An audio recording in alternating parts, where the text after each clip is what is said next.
Bir tarafta 85 milyonluk dev bir ekonomi, diğer tarafta ise 10 milyonluk küçük ama Avrupa Birliği destekli ekonomi. Türkiye ve Yunanistan'ın ekonomik mücadele sahnesine hoş geldiniz.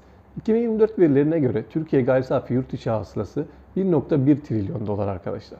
Yunanistan'ın gayri safi yurt içi hasılası ise 300 milyar dolar. Ancak kişi başına gelir burada değişiyor çünkü Türkiye'nin kişi başına geliri 13 bin dolarken Yunanistan'da bu tutar 29 bin dolara kadar yükseliyor. Yani Türkiye toplam ekonomik olarak Yunanistan'dan çok daha büyük bir ülkeyken kişi başına düşen milli gelirde Yunanistan önde gözüküyor. Türkiye güçlü bir sanayi ülkesi olarak otomotiv, tekstil, beyaz eşya gibi sektörlerde Avrupa'nın tedarikçileri arasında. Yunanistan ise daha çok hizmet ve turizm gelirine dayalı bir ekonomiye sahip.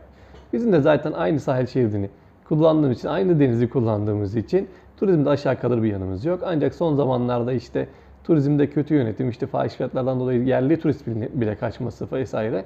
Burada bizde kaçan bir turist var. Burada biraz kötüye gidiyoruz diyebilirim. Yunanistan Euro bölgesinde olduğu için para politikası Brüksel'den yönetiliyor. Türkiye ise kendi para politikasını belirliyor ama kur dalgalanmalarından oldukça etkileniyor. Türkiye'de enflasyon %35 iken politika faizi %46. Yunanistan'da enflasyon %2,5 iken politika faizi ise 2,15 arkadaşlar. Yani enflasyon ve faiz bakımından bize göre çok daha stabil görünüyor. Türkiye yüksek enflasyon ve faizle mücadele ediyor. Yunanistan ise Avrupa Birliği Merkez Bankası sayesinde daha istikrarlı bir görünümde. Yunanistan Avrupa'nın en büyük borçlu ülkelerinden birisi. Türkiye'nin borcu daha düşük ama son yıllarda bütçe açığı giderek büyüyor. Türkiye'nin ihracatı 260 milyar dolarken Yunanistan'ın 60 milyar dolar.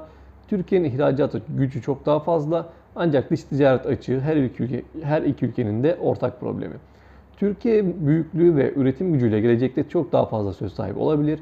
Yunanistan ise Avrupa Birliği desteğiyle istikrarını korumaya çalışıyor.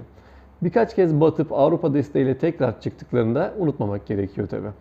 Sizce hangi ekonomi daha güçlü? Türkiye mi, Yunanistan mı? Yorumlara yazın, tartışalım. Bu tarz videoların devamı için abone olmayı unutmayın.